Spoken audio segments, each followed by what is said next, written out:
awareness of temporality has naturally governed the study of the past, generating an emphasis on the categorization of history into defined timeframes within which notable historical developments may be considered and understood.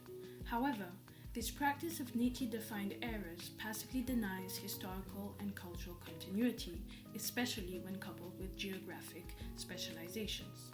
The discipline of reception studies relegates temporality and geography to lesser roles, enabling concepts to be considered and compared within multiple spatio-temporal contexts as to better grasp at their essence and contemporary significance.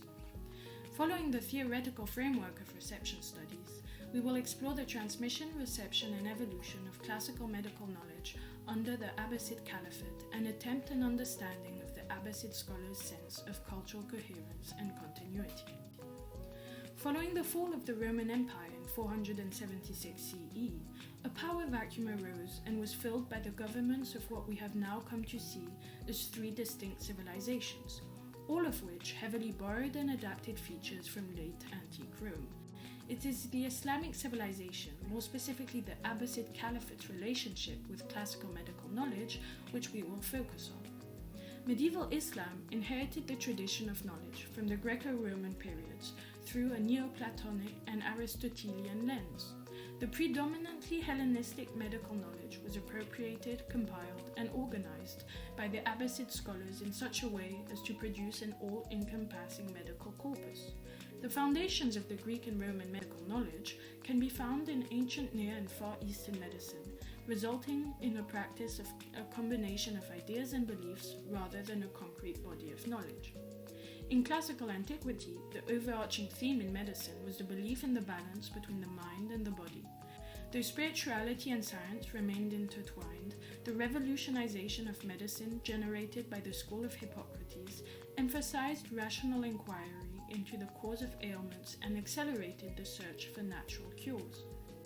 In medieval Islam, the pursuit of all knowledge was encouraged by the Quran and Hadith. Scholars working within the Islamic academic framework sought to preserve the legacy inherited from their predecessors as well as to build upon it. The transmission of these works inscribed many Greco-Roman beliefs and theories into Arab medical scholarship and led to the modeling of the medical infrastructure of medieval Islam on this Greco-Roman tradition. We will now more closely consider the reception of classical medical works, more precisely that of Galen under the Abbasid Caliphate. The latter was mostly governed by the Greco-Arabic translation movement, which took place from the 9th to the 11th century in Abbasid Baghdad. This movement has been characterized as an epoch-defining phenomenon, during which the science and medical knowledge of the ancient past was copied and built upon from Byzantine and ancient Greco-Roman texts. It established Islamic civilization as a prominent heir to that of the Greco-Romans. The movement sees its origin in the elevation of Arabic as the imperial language of administration, thought, and literature. This translation movement will be explored as a means of reception of the classical works of the notable Galen, a Greek physician and surgeon of the Roman Empire, known for his pioneering works on anatomy and humorism. Johannitus was the Arab scholar accredited for the survival of Galen's works. His method of translation have been described as a distortion to the original Galen written in Greek. However, recent scholarship has preferred to label it reader-oriented. His creative reading and expansion on the Greek texts clearly demonstrate his concern regarding the utility of Galen's works for research and medical purposes, with the reader's needs at the forefront. This reader-oriented technique, which conveyed the meaning of the source text and elaborated on it, characterizes most of the translation activities in Baghdad by the mid-9th century. Translators and scholars approached the Greek corpus with individual agendas, taking precedent over more strictly text-oriented translation.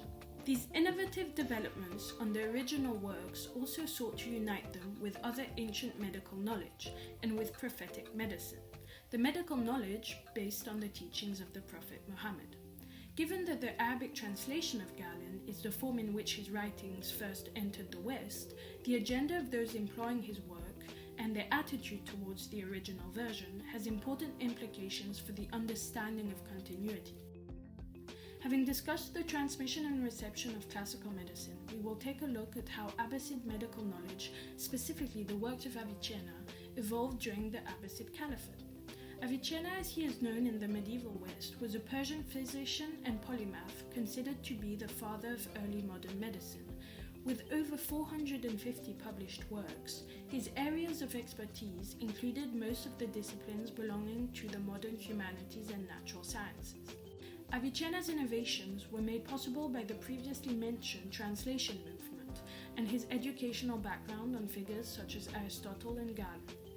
His seminal work is The Canon of Medicine, a medical encyclopedia which was completed in 1025. It was the largest and most comprehensive compendium of medical knowledge of its time in the European and Middle Eastern world and is still considered to be one of the cornerstones of modern medicinal practices. Writing at the apex of the translation movement, Avicenna had full access to the greatest repository of ancient knowledge. His works are a synthesis of disparate traditions of philosophical and scientific thinking, which he sought to reconcile with the developments of philosophy and theology within Islam. The canon exemplifies this through the reiteration of Hippocrates and Galen through an Aristotelian lens. Such a compendium may be described as an evolutionary product of classical medical knowledge.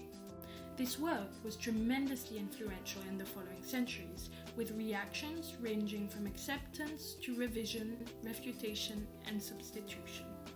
These reactions incorporated developments from other disciplines into the ever-evolving body of medical knowledge. Our investigation has sought to consider the work of individual Abbasid scholars and interpret their attitude towards the classical medical knowledge they dealt with.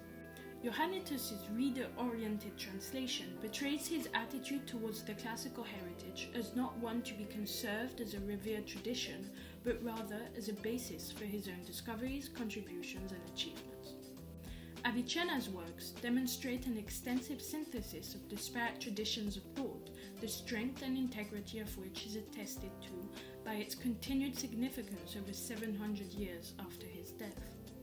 Ultimately, both these cases highlight that the Abbasid scholars' sense of cultural coherence and continuity lay in their drive to contribute to a universal body of knowledge, of which they saw themselves as the rightful heirs, a sentiment shared by both Byzantine and the